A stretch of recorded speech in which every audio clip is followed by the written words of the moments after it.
So like I said, I'm Brian. I'm the social media expert on Angular. And I'm going to be talking about zones. This is the enigmatic talk that my colleagues have been alluding to. So it's totally overhyped, and I'm pretty sure you're going to be disappointed, but bear with me.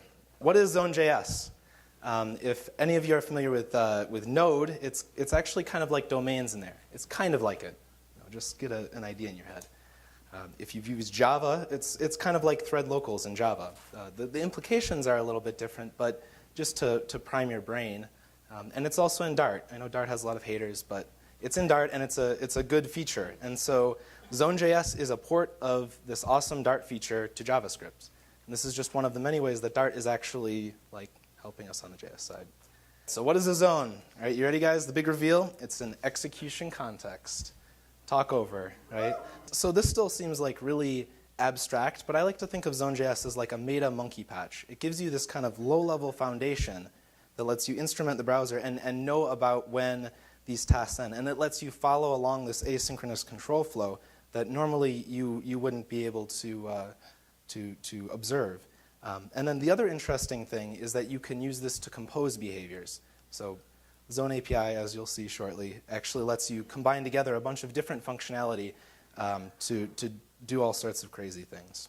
There are some really interesting things that you can do if you have a tool like this, as far as debugging and testing and profiling, and maybe even some other crazy stuff that hopefully you guys come up with after this talk. What if you could have a stack trace like this and have it logged to your server? You wouldn't have to ask users, how do I reproduce this? You actually can see the trail of which buttons they pressed. Right? You could actually build your test cases out of this sort of data. You could aggregate this. There's all sorts of interesting possibilities from this. And again, all that I did was added this one line that says run it inside of this zone. Notice that I'm doing all of this with native browser APIs. Because of that, all of this is completely compatible with any existing framework. So you can use this with Angular, the current Angular. You could use it with Backbone or jQuery. It doesn't really matter. This isn't a weird proprietary buy-in. This actually patches the browser at a very low level and allows you to get these kind of insights, which is really cool. You just include this on your page, and all of a sudden, you have all these amazing superpowers. It's awesome.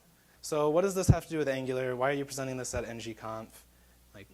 Let's just say, hypothetically, you're working on a JavaScript framework, right? Maybe something like Backbone or Ember. What's cool these days?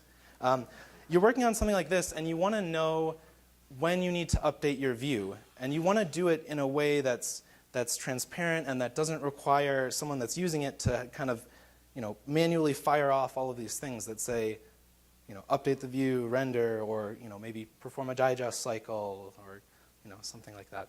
So in Angular, can we figure out the right time to call root scope.apply so that way you never ever have to think about it? So that way you can just rip this out of all your code. Can we do that? Yeah, we totally can. It actually just it'll look something like this. Angular doesn't have an angular.digest, but so you can see how if you're making some HTTP request, if you run it in an Angular zone that says, aha, this request finished, this task is over, now I can actually do my digest, you could see how this would be really powerful, right? So that's pretty much all I got. Thank you.